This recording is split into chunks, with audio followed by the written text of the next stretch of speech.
Hello friends and welcome to the Exams Made Simple, and we are back again with the Hindu Complete Newspaper Analysis for 7th of May 2022।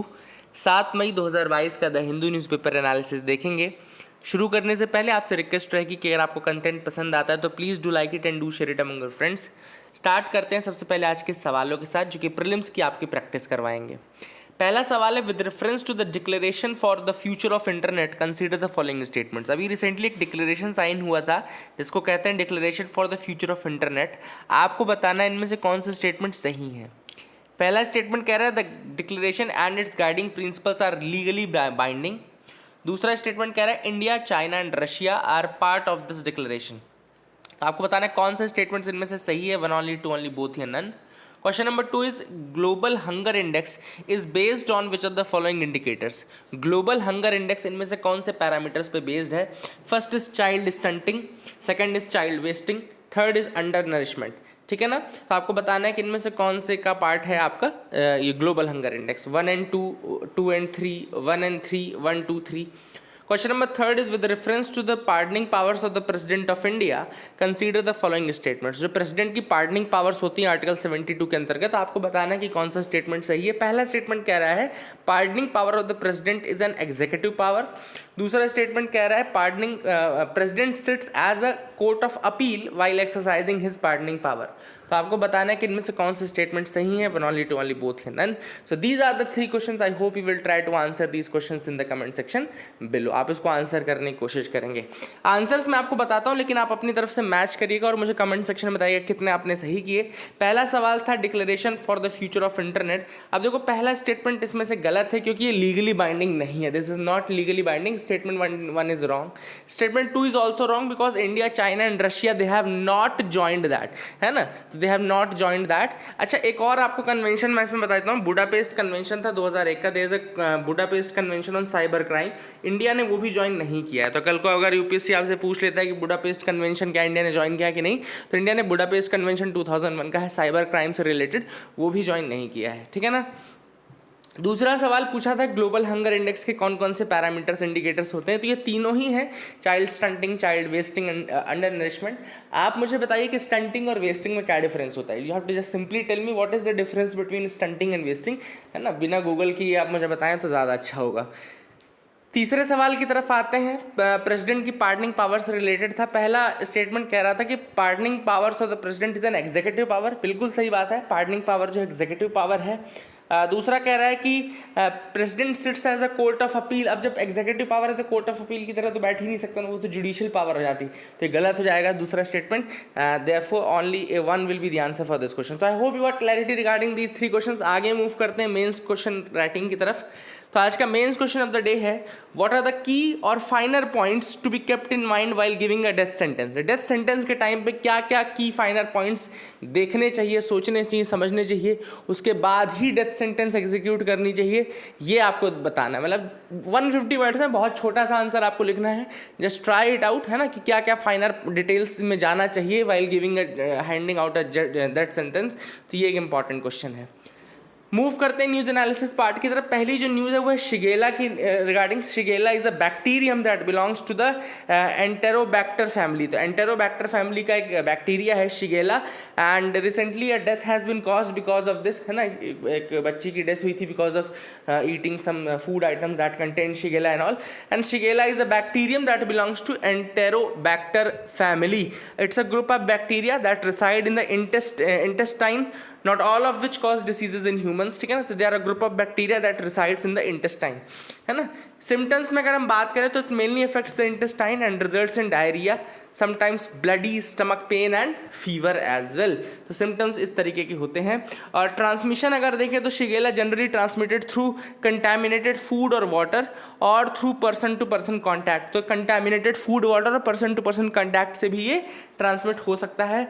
It's इसकी जो disease है उसको shigellosis बोलते हैं। Shigellosis is a disease of poor and crowded communities, ठीक है ना, that do not have adequate sanitation और सेफ वाटर। तो ऐसी कम्युनिटीज़ जो बहुत क्राउडेड क्राउडेड हो और बहुत ज़्यादा हाइजीन पे जहाँ पे ध्यान नहीं दिया जाता, एडिक्वेट सैनिटेशन नहीं होता है, जहाँ पे एडिक्वेट सेफ वाटर नहीं होता है, वहाँ पे इस तरीके की डिसीज़ फैलती है। इंक्यूबेशन पीरियड की अगर हम बात करें तो incubation period of shigellosis is typically 1 to 4 days, 1 से 4 दिन के बीच का इंक्यूबेशन पीरियड रहता है। ट्रीटमेंट की बात करें, the cornerstone of Shigella treatment is the maintenance of hydration electrolyte balance. तो अगर आपको शिगेलोसिस के थोड़े बहुत भी सिम्टम्स हैं किसी भी व्यक्ति को, तो उसको अपना जो वाटर बैलेंस है, यानी कि जो हाइड्रेशन है, इलेक्ट्रोलाइट बैलेंस है, वो मेंटेन करके चलना चाहिए, है ना। That is the thing. And antibiotics भी रिकमेंडेड रहती हैं। तो ये कुछ चीज़ें थी जो कि शिगेलोसिस और शिगेला के बैक्टीरिया के रिगार्डिंग थी। एंटेरोबैक्टर, ये कुछ टर्म्स याद रखिएगा, है ना, they will come in handy while giving the examination.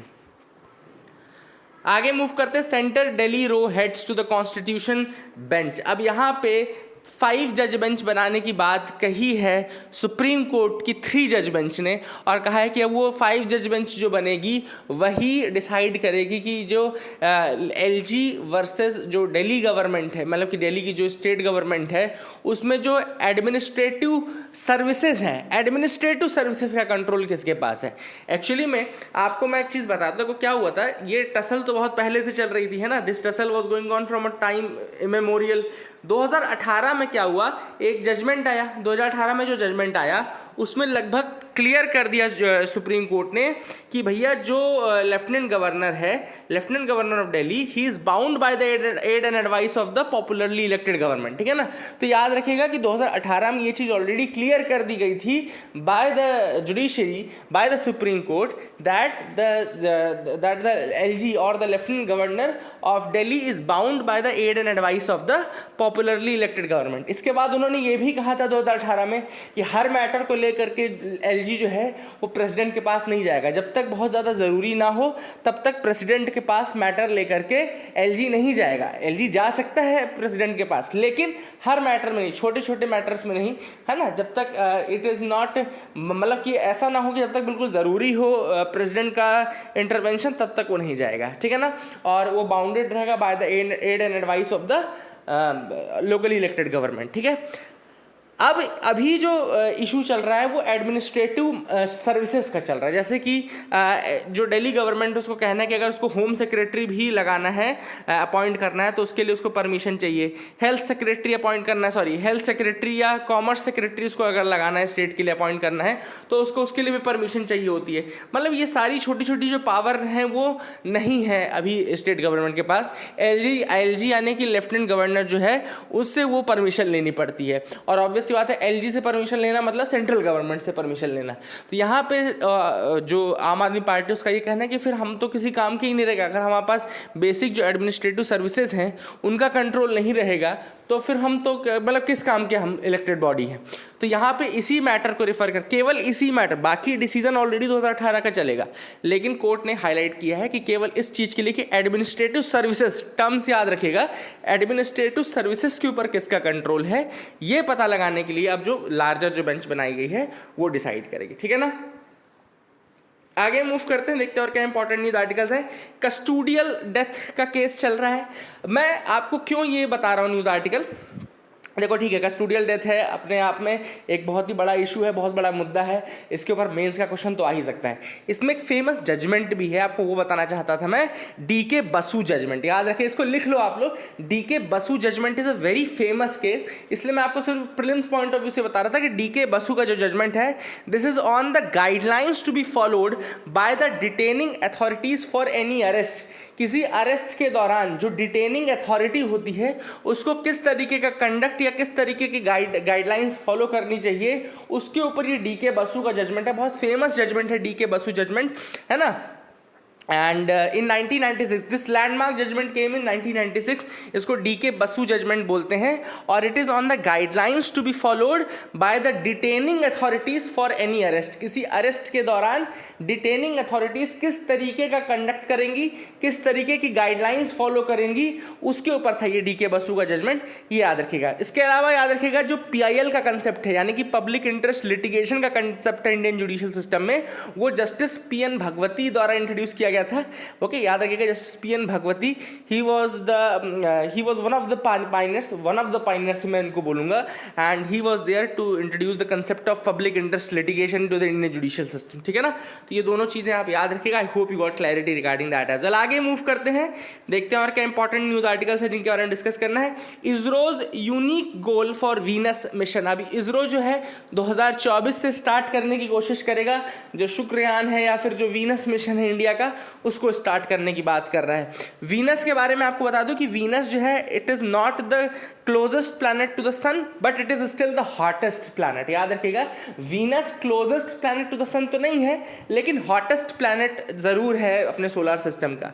इसका जो एटमॉस्फेयर है वो काफ़ी थिक एटमॉस्फेयर है, और वहाँ पे full of green house gases हैं, जैसे कि carbon dioxide and clouds made up of sulphuric acid. Gas traps the heat and keeps the Venus toasty warm. बहुत ज़्यादा गर्म रहता है ये वीनस, क्योंकि गैस जो रहती है वो ट्रैप करके रखती है पूरी हीट को। Atmosphere full of carbon dioxide है, एंड क्लाउड्स बनते हैं वहाँ पे, सल्फ्यूरिक एसिड से बने क्लाउड्स हैं। ठीक है ना, and it's so hot that in Venus metals like lead also would melt very quickly. Liquid में मेल्ट हो जाएगा अगर इतना ज़्यादा हॉट है वहाँ पे। तो ये काफ़ी चैलेंजिंग कंडीशंस है। वही चीज़ यहाँ पे इसरो ने भी कही कि वहाँ पे पहुँचना आसान है, ऐसा नहीं कि वहाँ पहुँच नहीं पाएंगे हम मार्स तक पहुँच चुके तो हम वीनस तक पहुँच जाएंगे, लेकिन वहाँ की जो कंडीशंस है उनको अडाप्ट करना, इक्विपमेंट्स ऐसे बनाना कि वहाँ पे कुछ डिस्कवरी कर सके, वो एक टफ चैलेंज रहेगा। ठीक है ना, and Venus is a very active planet. It has mountains, volcanoes. Size इसकी सिमिलर टू अर्थ होती है।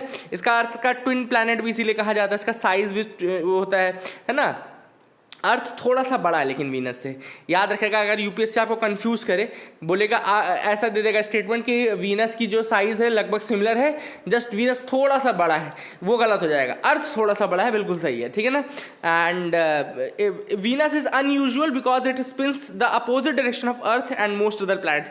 वीनस इसलिए थोड़ा अनयूजुअल है क्योंकि इसका जो स्पिन है वो opposite to the direction of earth है and most of the other planets. ठीक है ना, और ये रोटेशन भी बहुत स्लो करता है। ठीक है ना, ये भी आपको थोड़ी कुछ चीज़ें मैंने आपको बता दी। I hope you got clarity. And Venus में जो डे है वो ज़्यादा बड़ा रहता है ना, and that is the thing which is important.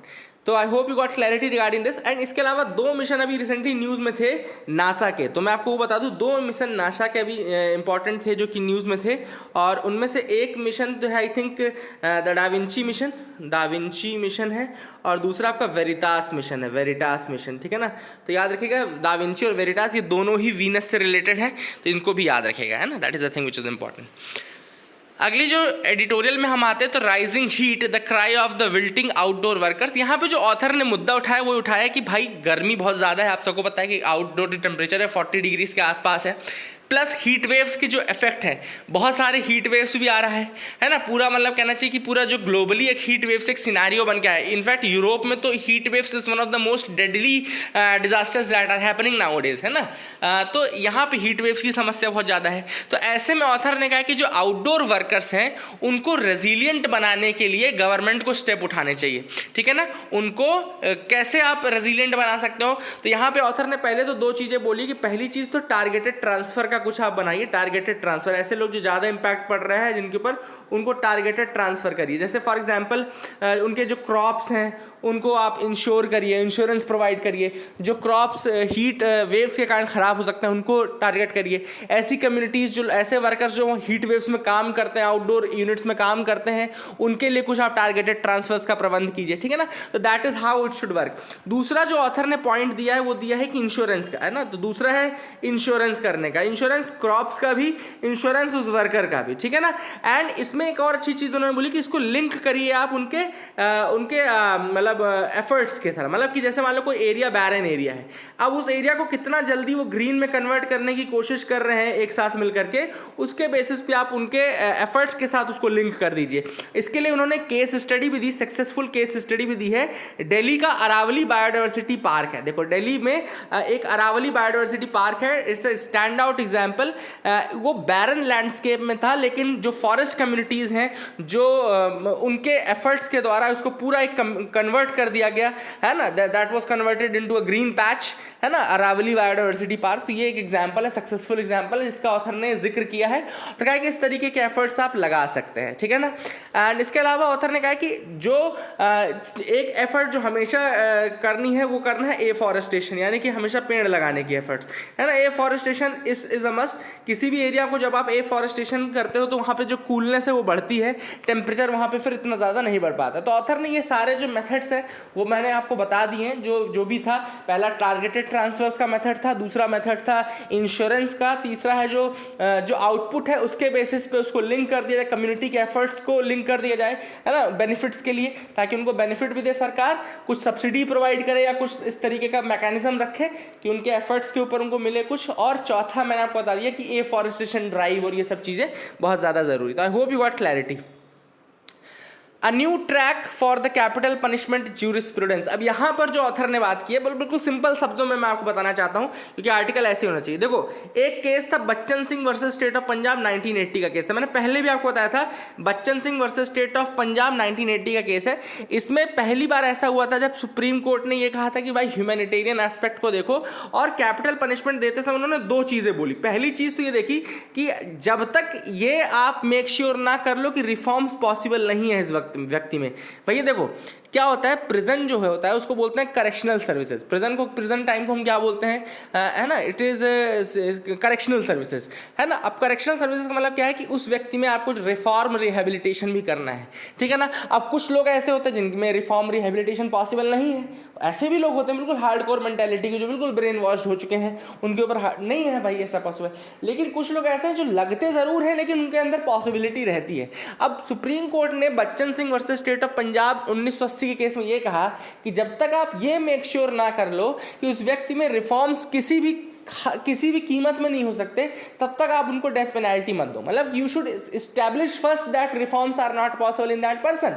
And ये जो ओनस है ये स्टेट के ऊपर उन्होंने दिया कि स्टेट को प्रूव करना चाहिए, है ना, स्टेट को प्रूव करना चाहिए कि वो रिफॉर्म्स पॉसिबल नहीं है। दूसरी चीज उन्होंने कहा कि भाई तब तक आप उसका अल्टरनेटिव ढूंढो कि क्या कोई अल्टरनेटिव है उस पनिशमेंट का, मतलब कि डेथ पेनल्टी का क्या कोई अल्टरनेटिव है।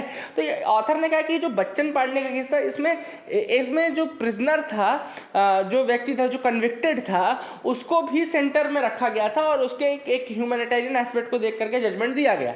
ऑथर ने कहा कि आजकल अगर आप देखो तो एक रिपोर्ट आई थी रिसेंटली जिसमें ये दिखाया गया कि बहुत सारे स्टेट्स ऐसे हैं जो बहुत ही कैजुअली डेथ सेंटेंस दे देते हैं, मतलब ये बिना देखे हुए, सारे एस्पेक्ट्स को बिना देखे हुए, without going into the roots of that case and all, तो बहुत ही कैजुअली डेथ सेंटेंस दे दिया जाता है। तो ऑथर ने वही कहा कि ये चीज़ जो है वो थोड़ा नया होना चाहिए, और ये जो बच्चन सिंह का केस है काफ़ी इंपॉर्टेंट केस है, इसको गाइडलाइन, इसको बेंचमार्क बना करके आप जो ह्यूमैनिटेरियन एस्पेक्ट्स हैं उसको भी ध्यान में रखते हुए, रिफॉर्म्स वाली चीज़ स्टैब्लिश करते हुए, स्टेट से पूछते कि भाई कि क्यों रिफॉर्म पॉसिबल नहीं है, ये पूरी चीज़ जब स्टेट प्रूफ कर दे उसके बाद आप करो जो भी करो, है ना। तो that is the thing which is important.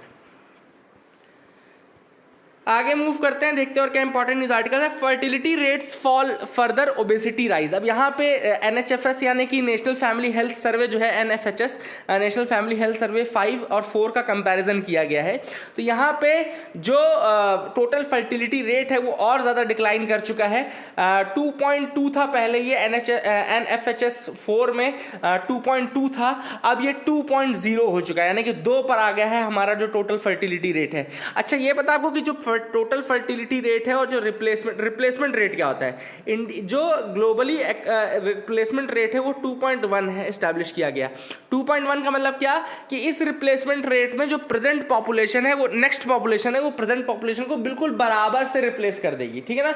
इस फर्टिलिटी रेट पे जो फ्यूचर जनरेशन है, यानी कि सपोज करो आज की जनसंख्या अगर 1 करोड़ है तो फ्यूचर जनसंख्या में भी केवल 1 करोड़ लोग ही रहेंगे अगर आप ये रिप्लेसमेंट रेट की फर्टिलिटी रखते हो। अब हमारी फर्टिलिटी फर्टिलिटी रिप्लेसमेंट रेट की फर्टिलिटी से भी कम हो गई है। और केवल 5 स्टेट्स ऐसे हैं, बिहार जिसका फर्टिलिटी रेट है 2.98, मेघालय जिसका है 2.91, उत्तर प्रदेश जिसका है 2.35, झारखंड जिसका है 2.26 और मणिपुर जिसका है 2.17, जिनका अबव रिप्लेसमेंट लेवल फर्टिलिटी है। ठीक है ना, तो ये चीज़ नेशनल फैमिली हेल्थ सर्वे 5 में ऑलरेडी क्लियर हो चुकी है। ठीक है ना, that is the thing which is important. इसके अलावा अगर आप देखें की हाईलाइट्स जो सर्वे के थे, उसमें इंस्टीट्यूशनल बर्थ जो है वो बढ़ी हैं। इंस्टीट्यूशनल बर्थ यानी कि जो जच्चा बच्चा केंद्र होते हैं, जो इस तरह के हॉस्पिटल्स होते हैं, पीएचसी, वहाँ पे नंबर ऑफ बर्थ जो इंस्टीट्यूशनल मैकेनिज्म है, वहाँ पे नंबर ऑफ बर्थ जो है वो इंक्रीज हुई हैं। And it has increase from 79% to 89% across India, and in rural areas around 87% birth being delivered in the institutions and the same is 94% in urban areas. ठीक है ना, तो रूरल एरियाज में लगभग 87% बर्थ और अर्बन एरियाज में लगभग 94% जो बर्थ है वो इंस्टीट्यूशनल मैकेनिज्म के थ्रू हो रही है। ठीक है ना, and as per results of the national family health survey 5, more than 3/4 यानी कि 77% children between the age of 12 to 23 months were fully immunised compare to only 62% in national family health survey 4। तो national family health survey 4 में जहाँ पे 12 से 23 महीने के 12 to 23 months के जो बच्चे थे, यानी 1 साल से 2 साल के बीच के जो बच्चे थे, उसमें केवल 62% बच्चे इम्यूनाइज थे। अभी वो नंबर 77% हो गया है नेशनल फैमिली हेल्थ सर्वे 5 में। इसके अलावा जो लेवल ऑफ स्टंटिंग है अंडर 5 वो मार्जिनली डिक्लाइन ही हुआ है फ्रॉम 38 to 36%। ठीक है ना, stunting is higher among children in rural areas. अगर स्टंटिंग का केस देखें तो रूरल एरियाज में ज़्यादा है, अर्बन एरियाज में इतनी ज़्यादा नहीं है। एडिशनली इसके बाद जो ओवरऑल इंप्रूवमेंट हुआ है सस्टेनेबल डेवलपमेंट गोल्स इंडिकेटर्स में, याद रखिएगा सस्टेनेबल डेवलपमेंट गोल इंडिकेटर में थोड़ा इंप्रूवमेंट देखने को मिला है। तो दीज आर द थिंग्स। इसके अलावा जो ओबेसिटी है वो भी राइज की है, almost in all the states obesity has increased a lot। ठीक है ना, तो ये भी आपको जानना जरूरी है। I hope you got clarity regarding that as well. आगे देखते हैं कि कोई और न्यूज़ आर्टिकल तो नहीं है, सो यहाँ तो ऐसे कुछ नहीं है। तो that is it for the day friends. I hope you like the video. Please like and subscribe. Keep loving us, keep sharing us. Thank you, have a nice day.